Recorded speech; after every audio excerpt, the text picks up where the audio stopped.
we get started on this video, make sure that you click the subscribe button down below and give this video a giant thumbs up, and let's just get right into it. Hello everyone and welcome back to the Rideshare Hub. Today I am back. Alexis Goulis is my name. If you have never seen me before, then hello. Thank you, Dylan, for letting me make this video for your channel. Once again, you're awesome, and I'm sorry it took me so long. But today we are going to be comparing food delivery apps to rideshare apps and weighing the pros and the cons, what's good about one and not the other, you know, that kind of thing, because it's like, okay, what should we do? So I'm gonna start with food delivery apps because personally I think that food delivery apps are my favorite. Well, okay, we'll say food delivery and grocery delivery, okay, just like delivery apps. So I have done Postmates, DoorDash, Grubhub, Instacart. I have yet to be approved for Shipt. I'm waiting for Shipt to approve me. What else? There's another one that I did. Oh, Uber Eats, and that's it. So, my favorite out of all of those has to be Instacart, and you guys probably know that because of watching any of my other videos. If you haven't seen any of my other videos, then go over to my channel or look for them on this channel.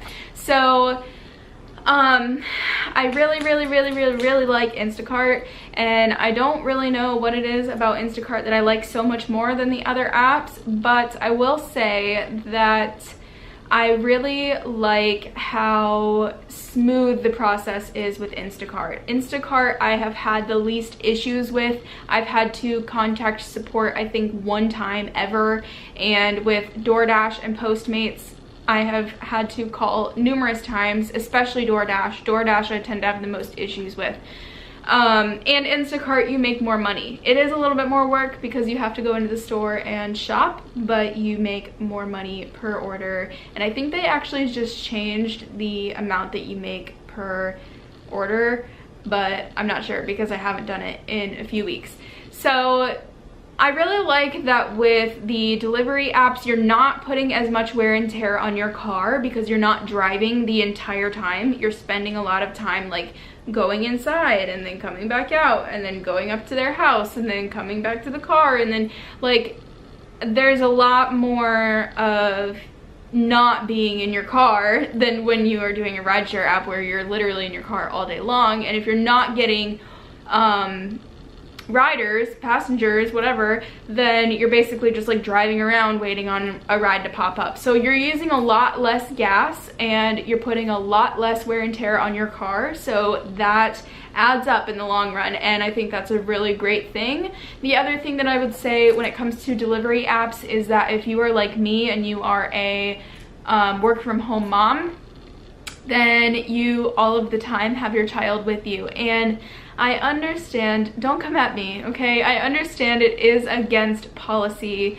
for, I think, all of them except for DoorDash to have another person with you. However, I've done it almost every single time that I've worked and I've never had an issue. And I've even made videos on the internet talking about it and I've never gotten in trouble. So we have yet to get any sort of whatever about that. So yeah, so I think it's really cool because you can, even with your friends, you can have like some of your friends ride along with you and stuff like that. You do need to understand and be mature that you are working and treat it that way, but as long as you're being responsible, I think it's a lot cooler because you can ride around with someone with you.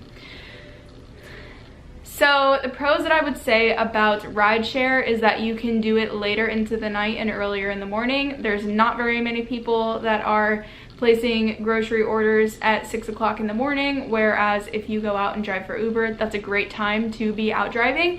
So it's really cool that you can basically do Uber 24/7 and you're never really gonna like, I mean, as long as you're in a good area, you're not going to like not ever get someone to pick up. Whereas with grocery delivery and food delivery, there's kind of like those rush hours and then it dies off, and sometimes with DoorDash, I've literally sat for 30 minutes waiting on an order and not gotten anything and then decided to just go home. So I think it's good that with rideshare apps, you can pretty much get rides all the time. The other thing that I would say is really good for with Uber and with Lyft is that you are more likely to be able to promote any other sort of type of business or anything like that, where like you could use your referral link with the person who's in the car with you. A lot of times you'll have people that are riding with you who are actually interested in driving for Uber, and you can give them your referral and then you will obviously get a kickback from that. So that's really cool. And even just like me with my YouTube channel, I a lot of times will just be like, oh yeah, I make YouTube videos, and then most people will be like, oh well, I'm gonna look you up.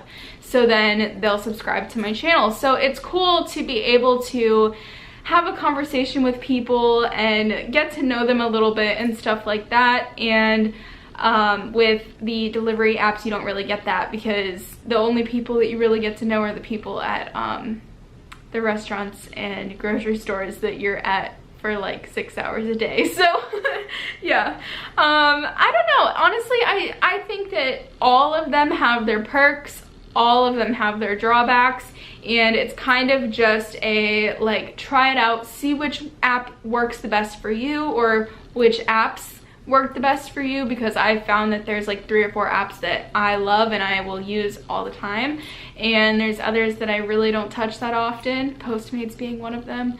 And so yeah, pretty much. So long story short, I think you really just need to try it out, see what works best for you. It's all trial and error, and yeah, that's really all I have to say. I hope that you guys enjoyed this video, and if you did, give it a giant thumbs up, leave a comment down below letting us know what you want to see next time, and I will talk to you guys later. Don't forget to go over to my channel before you go. It's just my name, Alexis Gulas, Gulas, and I will see you next time. Bye.